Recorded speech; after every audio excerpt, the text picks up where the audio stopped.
Diego. Hey Diego, alright, so we're gonna go through this property. Come on, this is the unit. So some of the things they're gonna look for, turn around this way. Turn around this way. They're gonna look at the weather seal. Okay? And this needs to be cleaned up and needs to seal very well. They're gonna look at the cleanliness of the property. Keep in mind you're dealing with a government agency and they look at everything as how, first impression matters all the time. And one of the things they get to see is a lot of the overspray and filthy windows. Just like coming over. That view I've been discussing with you for a while. All that with all that poop, bird poop, is a health hazard. And they look at this stuff.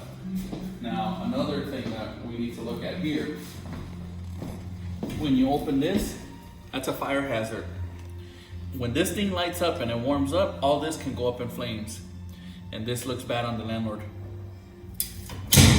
All right, so over here, again, we have more overspray. This has to do with image. When the image looks like this, then what you're essentially telling the city is, we're a slumlord, we don't like to take care of our tenants, and when they complain, they have a legitimate reason to complain, because they see a lot of this. This is what the first impression the city gets of the landlords. So then the other thing, the problem with this is that the igniter doesn't work, and that's a huge problem, because if any of these are left on, then the entire unit can blow up. With an igniter, that won't happen, because the burner will come on and the gas that's coming out of the lines will burn as it comes out, hence it generates a flame. If there is no flame, then the entire unit can get filled with just gas, and it can explode.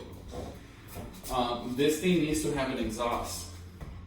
Whenever there's a gas stove below the exhaust fan, this needs to have an outlet. It needs to either go up all the way up to the roof, or it needs to have another type of an exit. This isn't just for show. Over on this side, this needs to be covered. And this is all before the inspector comes. So, while this isn't a big deal on here, this is just a little bit of aesthetics, but it's not that big of a deal. It's the overspray of the texture onto the doors, the carelessness, and texture overspray on everything that didn't require an overspray. You can just see all of the overspray because the door wasn't covered up. There's no overspray here because the door was probably closed when all the texture was put on. But this resembles how the landlord will treat the tenant. So we come on over here. All this overspray. This is what gives a tenant grounds for a claim against a landlord, that a landlord is careless, that a landlord is a slumlord, that a landlord doesn't care for the product they provide to a tenant. And I say it respectfully and I say it lightly. I'm not saying it to accuse anybody, but this is how stuff is handled. This stuff is completely unacceptable. Same here with the overspray. I'm not sure if the camera captures all that. We're going to go over to the bathroom. And in the bathroom, I'm not sure the camera gets it, but I think I'm going to bring out the flashlight on my phone. So the toilet seat is completely loose. Again, carelessness. Just oversight. And this is what an inspection actually entails. When I come and do these inspections, it's not just about being here and provide a face for an inspector to come.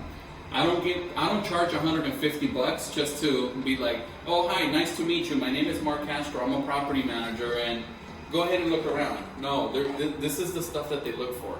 So right here, there's all this overspray, carelessness, and this when the Section 8 workers come and look at this, they look at it like, how is the landlord going to treat our client, our Section 8 participant? Okay, are they slumlords? If the landlord doesn't pay attention to detail on cleanliness and overspray, then they probably won't handle electrical repairs. They probably won't handle plumbing repairs. They probably won't handle a roof leak. They probably won't handle major issues at the tenant's house because they won't even pay attention to the minor details such as cleanliness. So this isn't a complaint against my client. This isn't me complaining against you, my client. This is just providing information of what they look for.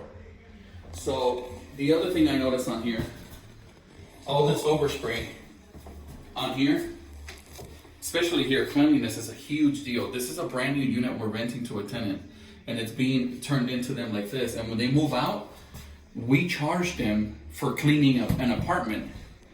And then their complaints is, well, when I got the apartment, it was filthy. And you'll say, no, it wasn't. Everything was brand new. Everything was done.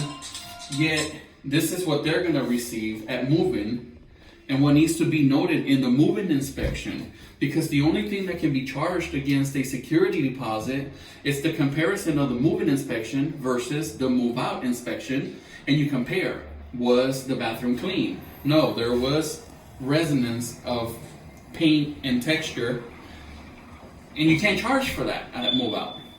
The other thing they're going to look at is this. If you can get it up close, Kimi. Again, all for a $5 shower head that should probably just be replaced for $5.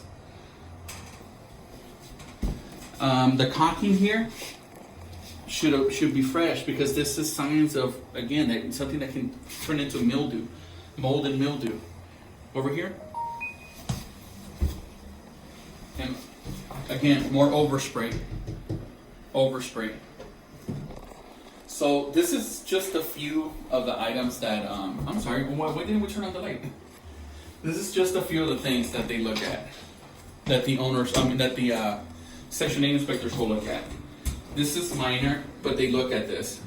All this that wasn't cleaned up, it's not about me trying to sell a product to a Section 8 tenant or prospect in the hood that should belong in Beverly Hills. This isn't about that. This is about appearance. This is about first impression.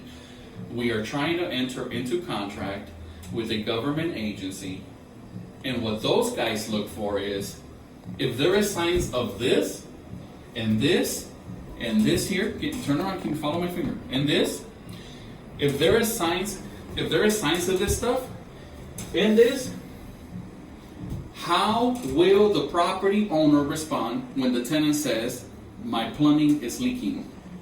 How will the property owner respond when the tenant says, my roof is leaking? How will the property manager respond, or the owner, when the tenant says, my electricity is acting up in a room? This provides a valid complaint of carelessness. And if we leave this here, Diego, this isn't about me. This is about protecting you. My job is to protect you. I clean up other people's mess. When the tenant moves in, they will take a picture of this. They will hold on to a picture of this. And what happens is, when they complain about roof leaks and everything else, and they'll say, and not to mention, they may not even hold on to the pictures. They might just forget about it entirely, or lose them, or never even take a picture. But the one that is coming here is a government representative, a Section 8 worker, a social worker that will know everything like this. And this stays on file. And it says, the landlord is careless. Even though they might not write those words, the landlord is careless, it says the landlord is careless because of this, over here again, because of this, over here, because of this. Get a close-up so they're able to see with the camera the details. Because of that. So put it back on me. So all of that is noted in a Section 8 inspection, and it stays on file because it's a government agency, and they have to keep records. So when they pull up history of your property, that the landlord isn't attending a roof leak, a plumbing issue, they look at, well, let's look at the history. Oh my God, look at the way he turned in this unit. So it's kind of like my wife complaining that I beat her. But she's had numerous reports to the police department that she's complained that I tried to beat her, but there's no bruising or anything, right? And then eventually she calls and she has signs of bruising. All those previous phone calls are going to come up in an investigation. They'll say, she's tried to call the police department 10 times on this guy that he would beat on her, and now we have evidence.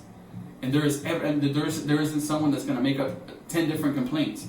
Well, all of this stays on record. So this is the reason why I share this with you. It's just education, that's all. That's all it is. I'm not upset. I get paid to be out here. I'm going to be out here and this thing will probably not pass. I'm going to wing it as much as possible, but if it does pass, it's because I did pretty good, but a lot of this stays behind. I can't hide this stuff. If it doesn't pass, then I get paid to come back out. So this isn't a complaint by any means, it's just education. Alright, so I'm going to put this up for you and I'm going to send it to you. And I'm going to do my best to wing it, and let's hope everything works out. Alright, thank you.